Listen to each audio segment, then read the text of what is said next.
Olá, seja bem-vindo. Nós vamos examinar novamente a recursividade.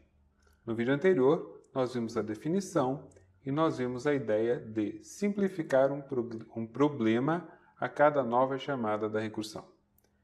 Hoje nós vamos ver a recursão em uma situação em que não há simplificação.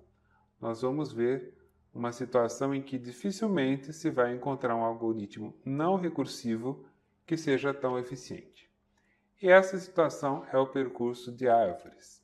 Então nós vamos examinar um código em Java que faz o percurso de uma árvore. Cria a árvore, coloca os elementos e faz 3 percursos nessa árvore. Veja então o nosso vídeo para entender bem e definitivamente a recursão. Eu sou o professor André de Angelis, da Faculdade de Tecnologia da Unicamp. Você está no Café Forte Academic Channel. Fique conosco.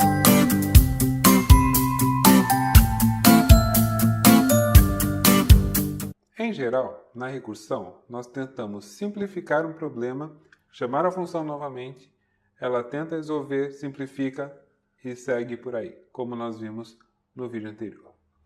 Em alguns casos, esta não é a ideia. Em alguns casos, nós temos uma estrutura de dados que é autorreferente ou alguns chamam até recursiva, porque é um elemento que aponta outro elemento do mesmo tipo. Então, um caso bem interessante é o das árvores. Árvores são estruturas de dados em que você tem, em geral, uma raiz que aponta para outros elementos do mesmo tipo dela, que apontam para outros, assim por diante, formando um grafo acíclico.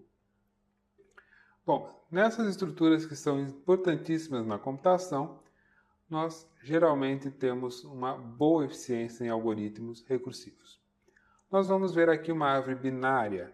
É uma árvore em que cada elemento aponta apenas 2 outros, ou até 2 outros.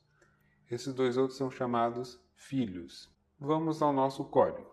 Você vê aí no slide a classe nó binário.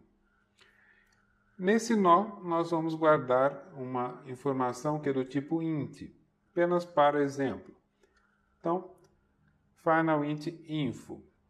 E nós temos, ainda como atributos dessa classe, nó binário à esquerda, nó binário direita. Então, você percebe que já é uma classe interessante, porque ela tem como atributos elementos do próprio tipo dela. Isso é perfeitamente possível em Java, é perfeitamente possível em C++ com o uso de ponteiros. O construtor da classe nó binário simplesmente guarda a informação que nos interessa no campo inteiro e coloca null nas 2 referências esquerda e direita. A função getInfo retorna o valor que está lá. Get esquerda e get direita, da mesma forma. Set esquerda e set direita recebem cada qual um nó binário como elemento e fazem a ligação. Então, usando aqui o set esquerda, o nó recebe uma informação, que já é um nó binário, e passa a referenciar na subárvore esquerda. Para o caso seguinte, subárvore direita. E agora, com a classe nó binário, nós vamos construir uma árvore binária simples. A classe árvore binária simples tem um atributo do tipo nó binário, chamado raiz, que começa aí com null. E tem um atributo rastreio, que nós vamos usar só mais para frente. Vamos examinar os métodos da classe árvore binária simples, que estão divididos aí em alguns slides. Você vê, insere valor na árvore. Então, você quer inserir um novo valor na árvore, você chama esse método, ele cria um novo nó binário com o valor. Então, você já sabe que o construtor recebe esse valor, ele é imutável. E aí, faz a pergunta, se a raiz é nula, ou seja, se a árvore ainda está vazia, atribui esse novo nó binário para a raiz. Caso contrário, insere novo nó. e passa a raiz, que é a referência de onde começa a árvore, e o novo elemento a ser inserido. O método insere o novo nó é recursivo. Vamos examinar como funciona o método insere o novo nó. Você lembra que o método atua num certo objeto, os valores que estão armazenados lá. Então, nós estamos num objeto da classe árvore binária simples, nós estamos com a referência de um nó e nós queremos inserir um novo nó. Você vê que fazemos os seguintes testes. Se o novo nó tem uma informação menor, é um inteiro menor do que aquele que está na referência, eu tento atribuir este novo nó à subárvore esquerda. O código primeiro testa se essa subárvore está vazia ou não. Caso ela não esteja, quer dizer, já há elementos ali, há uma subárvore ali, ele volta a se chamar recursivamente, mas ele passa agora a subárvore esquerda como referência. Veja, não é uma simplificação de problema. Primeiro eu passei a raiz, agora eu estou passando uma subárvore. Quer dizer, apenas eu estou mudando o ponto de interesse na árvore, mas eu não estou simplificando o problema. Eu estou mudando a referência. Só que esse método é recursivo, e esse método vai um dia terminar, porque ele vai chegar num lugar em que não há uma subárvore. Mas vamos acompanhar o código. Se novo nó getInfo é menor do que local getInfo, então, se a árvore à esquerda, se local getEsquerda é diferente de null, ou seja, existe uma subárvore ali, insere novo nó, local getEsquerda, novo nó. Se não, se era nulo, então local setEsquerda, novo nó. Você vê aí que nós temos uma função de mensagem para facilitar acompanhar na saída de tela. Agora, voltando no primeiro if, se o valor não era menor, então se era maior ou igual, eu tento fazer a atribuição à árvore da direita. Faço de novo o teste. A subárvore à direita é diferente de null? Existe uma subárvore à direita? Então, eu chamo recursivamente, insere novo nó, passando agora como referência a subárvore da direita. Caso essa subárvore já fosse nula, então eu uso o local set direita para o novo nó. Resumindo a ideia desse método, eu começo pela raiz e tento inserir os valores menores do que a raiz à esquerda, os valores maiores ou iguais à direita. Cada vez que eu desço, eu faço exatamente a mesma coisa. O nó que eu cheguei vira uma raiz de uma subárvore e eu tento fazer a mesma coisa. Cada vez que eu faço a comparação, eu me decido se vou à esquerda ou à direita, testo se está nula a árvore, se está, eu faço imediatamente a inserção, se não está, aquela nova subárvore passa a ter uma raiz e eu chamo recursivamente o método. Então, esse é o método recursivo direto, ele se chama a si mesmo, passando referências. É interessante que ele tem dois locais onde ele pode se chamar, mas é uma recursão direta. Seguindo no slide, você vê alguns métodos aí que eu coloquei para a gente acompanhar melhor.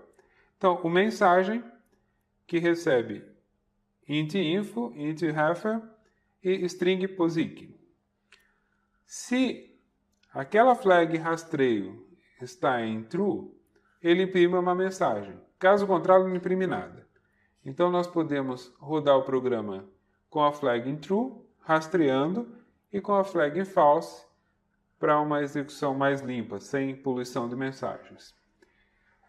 Embaixo eu tenho uma outra versão sobrecarregada do método, que recebe apenas 2 parâmetros, porque não ficava muito bom para a raiz.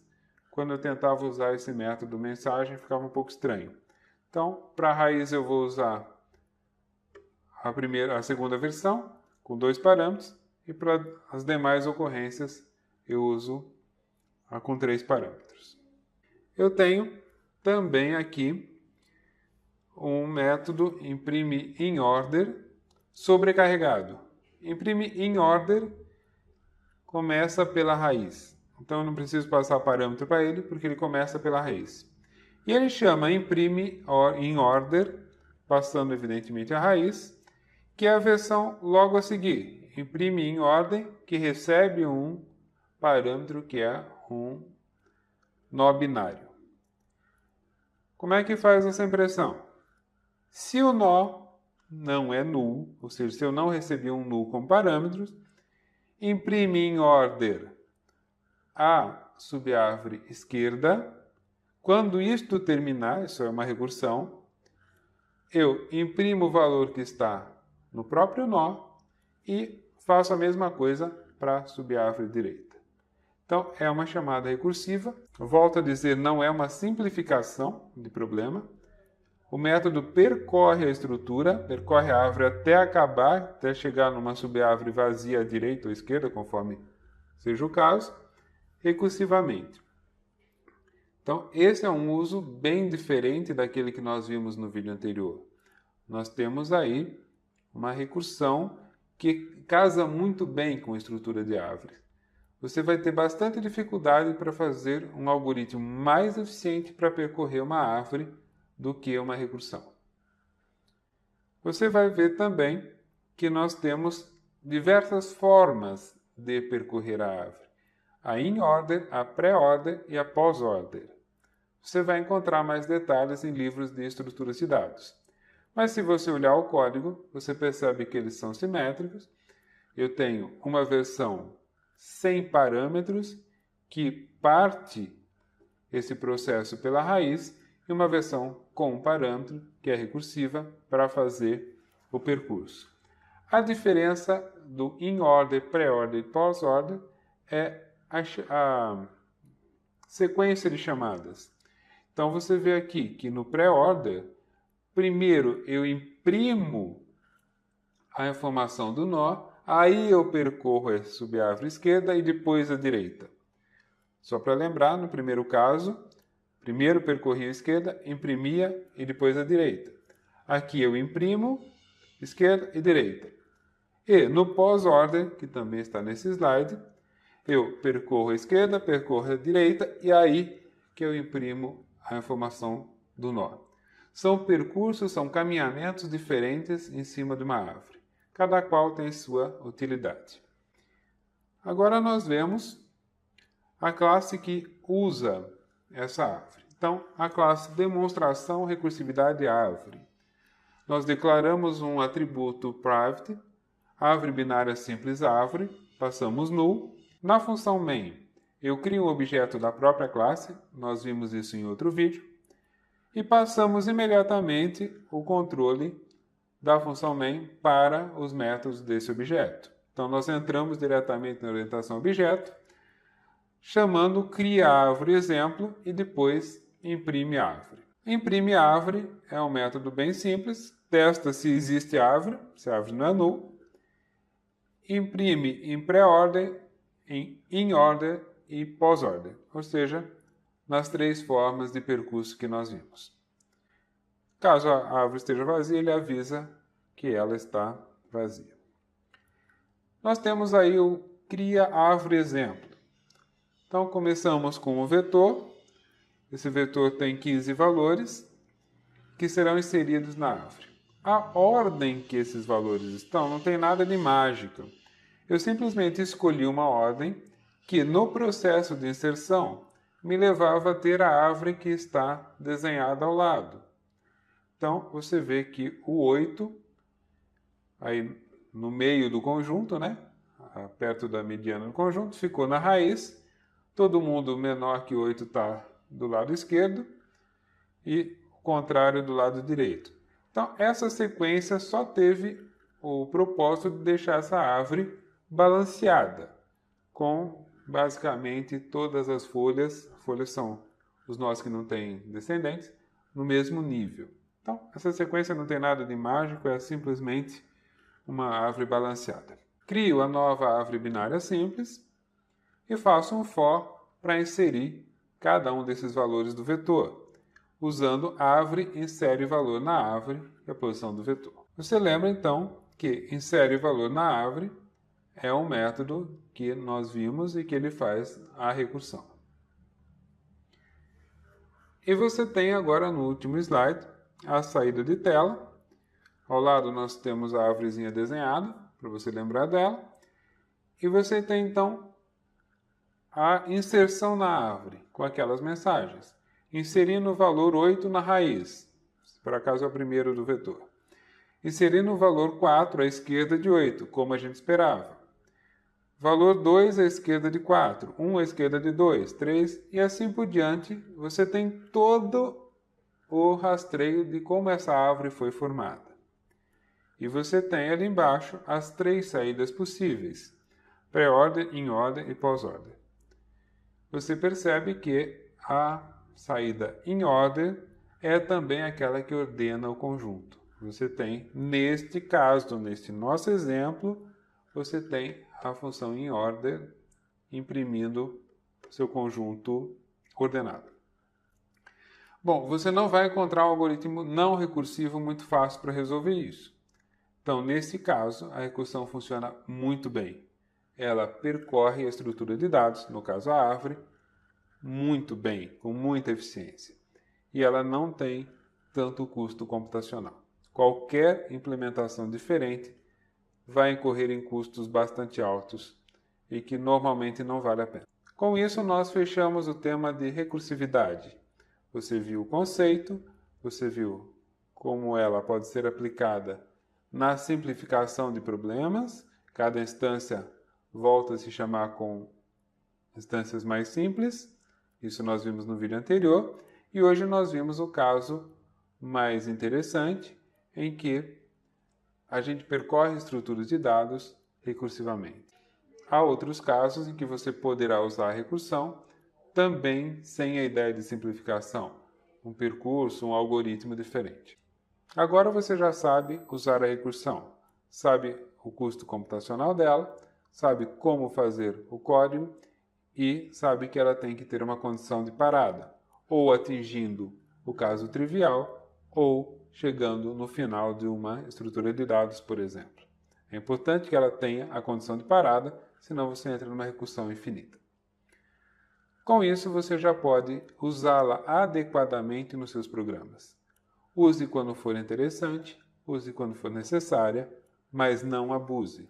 Recursão usada no lugar errado é um problema de desempenho, é um problema de consumo de memória bastante severo. Você está no Café Forte Academic Channel, programação orientada a objeto bem explicada. Eu sou o professor André de Angeles, espero você no próximo vídeo.